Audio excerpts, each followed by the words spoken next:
Jā, beidzot arī tavai vēnai būs iespēja iziet sabiedrībā ar lepnumu. Latvijā ir konkursi par skaistākajām ēkām, skaistākajiem dārziem un pat par viskaistākajiem suņiem. Bet kaut kur klusumā dzīvo cilvēki ar kājām, kas izskatās tā, it kā zem ādas būtu mēģināts izbūvēt visu Rīgas sabiedriskā transporta schēmu. Bet aiz visa šī slēpjās pavisam reāla problēma. Un tad Dr. Mauriņa klīnika nāca klajā ar drosmīgu ideju.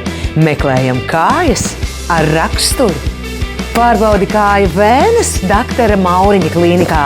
Mauriņa klīnikas ārsti izvēlēsies 3 pacientus, kuru kāju raksturs ir tik iespaidīgs, ka pelnīs bezmaksas operāciju.